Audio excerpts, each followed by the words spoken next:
Comment savoir si un homme vous ment? Voici les 3 comportements types des menteurs et des manipulateurs. Bonjour mesdames, j'espère que vous allez bien, j'espère que vous êtes au top, j'espère que vous êtes en forme aujourd'hui. Je suis très heureuse de vous retrouver dans cette vidéo dans laquelle on va parler des processus de manipulation. C'est tout de suite et c'est sur Attitude Séduction. Faut bien que tu comprennes quelque chose. La seule chose aujourd'hui qui te sépare de tes rêves, c'est tes peurs. Le travail paie toujours. Ton ambition sera toujours plus forte que tes peurs. La séduction, c'est pas un physique. La séduction, c'est un mindset. Je m'appelle Brenda Boukris. Et tout ça, je vais faire en sorte de te l'apprendre.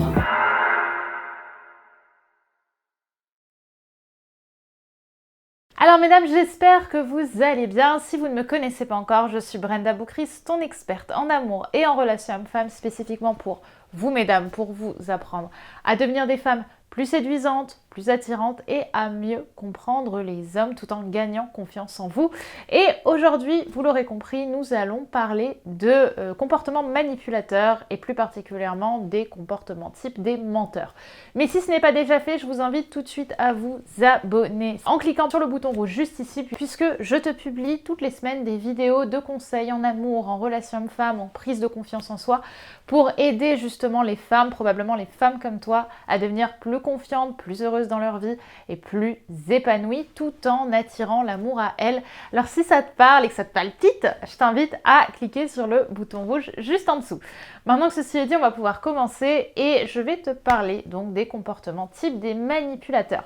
Néanmoins, avant de débuter cette vidéo, il est important que je fasse un petit avertissement en vous rappelant de ne pas tomber dans l'obsession. La manipulation aujourd'hui, elle est partout, ne serait-ce que lorsque vous regardez de la publicité, il y aura toujours des mécanismes d'influence, de manipulation dedans et ce n'est pas une mauvaise chose. En fait, la manipulation n'est pas une mauvaise chose à partir du moment où la personne en face de vous vous laisse votre libre arbitre et accepte un refus. Si elle cherche à vous influencer et que vous fermez les portes et qu'elle l'accepte avec bienveillance, ce n'est pas de la manipulation. Mais si une personne force, cherche jusqu'à vous épuiser mentalement et obtenir la réponse qu'elle souhaite ou l'action qu'elle souhaite, alors à ce moment-là, attention, vous êtes face à un manipulateur.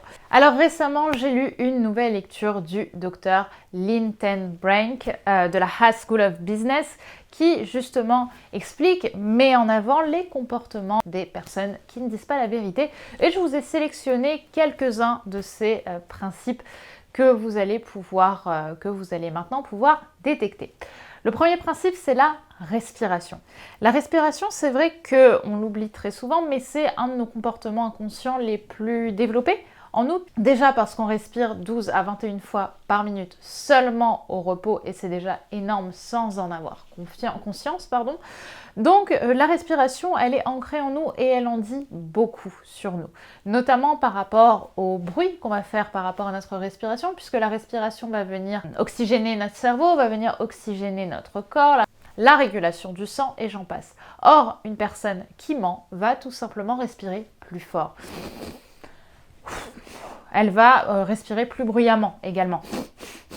Puisque mentir modifie le rythme cardiaque et le débit sanguin, donc ça va être la réaction du corps face au mensonge. On va avoir une respiration plus bruyante. Donc gardez ça en tête lorsque vous serez face à quelqu'un dont vous doutez des propos.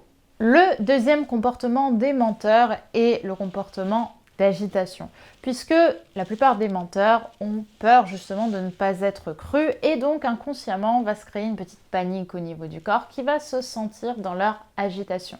Une personne qui est en train de mentir va avoir une tendance à lever par exemple les sourcils très régulièrement, va avoir tendance à se gratter la tête, à se toucher les mains, à regarder à droite, à regarder à gauche. C'est normal puisqu'on est dans un état de panique, on est presque dans une idée, dans une intention de survie. On a peur, est-ce qu'on va se faire prendre, est-ce qu'on va pas se faire prendre, et donc la panique va se sentir dans nos comportements non verbaux de cette façon-là. Ça va être également un comportement où on va avoir l'oreille, on va chercher à se triturer l'oreille justement, parce qu'on est dans une manifestation courante de nervosité qui est associé au mensonge. Autre point qu'on va souvent retrouver chez les politiques parce qu'il est plus discret quand il est fait sous une table, c'est l'agitation des pieds. Et ça, je vous invite à le regarder pendant les débats politiques. Quand vous avez un angle plus large de la caméra et qu'on peut voir ce qu'il y a sous le plateau, sous la table des invités qui sont en train de parler, donc les adversaires ne peuvent pas le voir ça, on va souvent avoir des pieds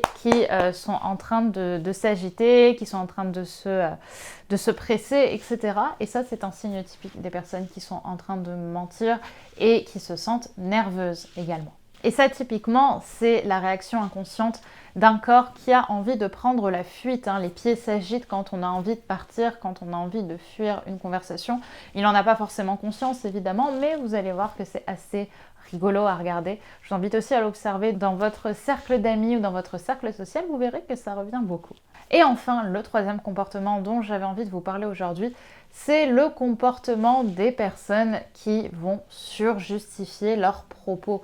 C'est-à-dire que lorsque l'on ment, on a tendance à justifier, surjustifier, surjustifier la raison pour laquelle on prend une décision qui donc est fausse ou qui est mentie en tout cas. C'est quelque chose que vous allez beaucoup retrouver justement pour contrer en fait les contre-arguments de la personne qui est en face de nous et qui pourrait donc comprendre le mensonge. En revanche, ce qu'il faut comprendre, c'est que dans la vie en général, on ne surjustifie pas ce qu'on dit. On est tellement à l'aise avec nos propos qu'on ne va pas chercher à justifier nos propos puisqu'on serait très à l'aise à répondre aux questions des personnes qui sont en face de nous. Vous allez être face à une personne qui va vous dire beaucoup de parce que, car, oui mais voilà, et puis ci, et puis ça. Ce sont des personnes qui non seulement vous parlent et tentent de se justifier, mais s'écoutent aussi parler. Elles ont un ton de voix qui est généralement d'ailleurs assez en panique parce qu'elles vont chercher à vérifier consciemment de ce qu'elles sont en train de dire par la bouche, veulent vérifier qu'elles ne vont pas dire de conneries et donc que tout ce qu'elles sont en train de raconter est cohérent. Donc vous allez aussi beaucoup le retrouver chez les gens, chez les hommes et chez les femmes qui mentent.